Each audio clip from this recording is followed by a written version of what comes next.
Assalamu alaikum students. Welcome back to online study of Max Divine. I hope you all are completely fine. Today we are going to talking about chapter number 9 Alane Nabuwat. Class 7th. आज हम अपने theology book का chapter number 9 ऐलान नबूवत पढ़ेंगे। नबूवत किसे कहते हैं? नबूवत कहते हैं नबी होने को। नबूवत नबी होने को। तो इससे पहले जो हमने चैप्टर पढ़ा था वो पढ़ा था हमने नुज़ूल वही, जिसमें बताया गया था कि हमारे हुजूर पर जिब्रील इस्लाम क्या लेकर आए थे? वही लेकर आए थे, अल्लाह का पैगाम लेकर आए थे। वो पैगाम हमारे नबी ने दूसरों तक पहुंचाना शुरू किया अल्लाह के हुक्म से। तो इस चैप्टर में हम उसी चीज़ के बारे में पढ़ेंगे।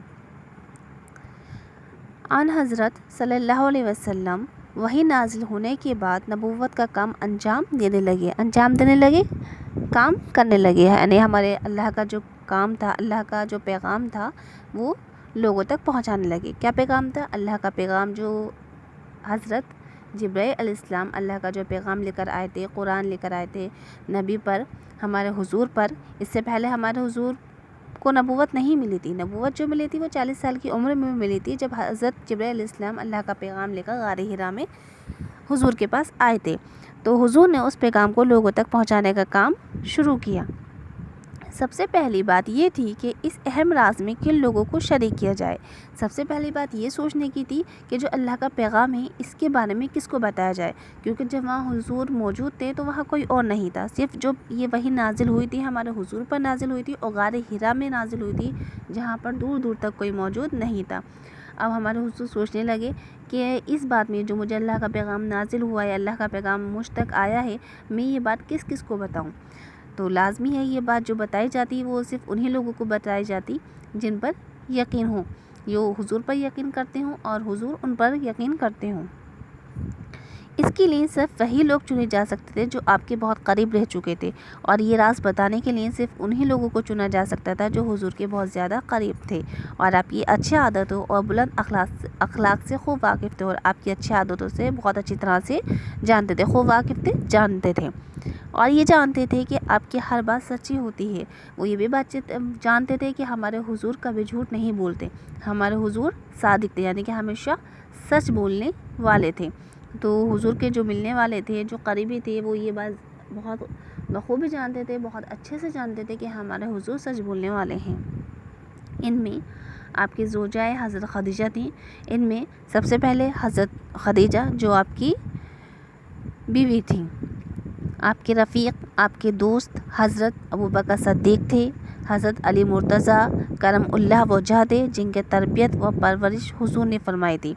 हज़रत अबू बकर हमारे नबी के दोस्त थे, हज़रत खदीजा हमारे हुजूर की अहलिया थी, और हज़रत मुर्तज़ा की हमारे हुजूर ने परवरिश की थी।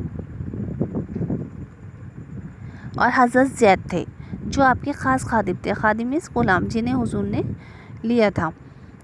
इन चारों के सामने जब हुजूर ने इस्लाम की दावत पेश की तो उन्होंने खुले दिल से इसे कबूल कर लिया। जब इन चारों को हुजूर सल्लल्लाहु अलैहि वसल्लम ने अल्लाह का पैगाम सुनाया और इस्लाम की दावत दी तो इन्होंने इस्लाम कबूल कर लिया।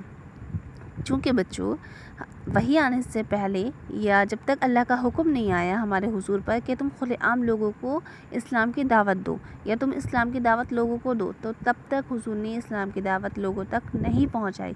लेकिन जब अल्लाह का हुक्म हुआ हमारे हुजूर पर कि तुम अब अल्लाह की दावत यानी कि इस्लाम का जो पैगाम है वो दूसरों तक पहुँचा सकते हो, तो हमारे हुजूर ने इस काम का अंजाम देना शुरू कर दिया।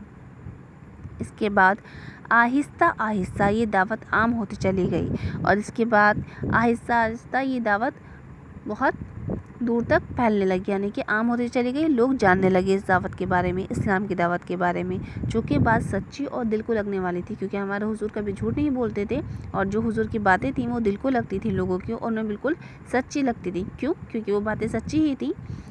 तो इसलिए बहुत से लोगों ने उसे खुशी से अपना लिया, और ज़्यादातर लोगों ने उसे खुशी से अपना लिया, यानी कि दीन इस्लाम को खुशी से अपना लिया।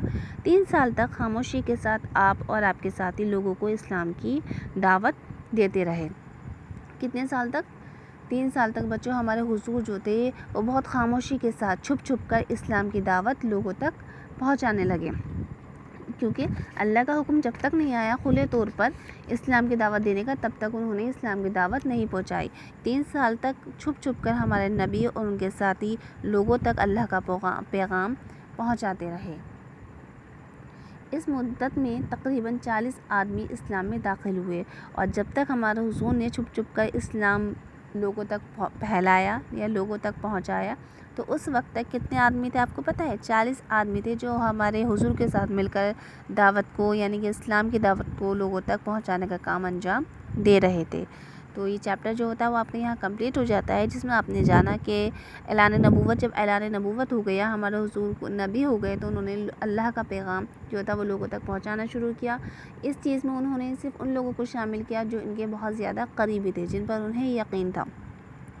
تو اس میں حضور کی اہلیہ حضرت خدیجہ، حضور کے دوست حضرت ابوبکر، حضور نے جن کی پرورش کی تھی حضرت مرتضیٰ، اور حضور کے خادم حضرت زید موجود تھے۔ ان چاروں نے مل کر دین کو پھیلایا، اور ان کے ساتھ ساتھ ہی جب تعداد بڑھ گئی تو 40 لوگوں نے مل کر حضور کے ساتھ مل کر دین اسلام کو پھیلایا۔ کس طرح پھیلایا؟ چھپ چھپ کر، کیونکہ اللہ کا حکم تب تک یہ نہیں آیا تھا کہ آپ کھلے عام اسلام کی دعوت لوگوں تک پہنچاؤ، تو وہ چھپ چھپ کر اللہ کا جو پیغام تھا، اسلام تھا، وہ پھیلا رہے تھے۔ تو آپ کا جو یہ چیپٹر ہے یہاں پر کمپلیٹ ہو جاتا ہے۔ آئی ہوپ کہ آپ کو سمجھ آ گیا ہوگا۔ If you have any problem you can ask me. Thank you and have a nice day.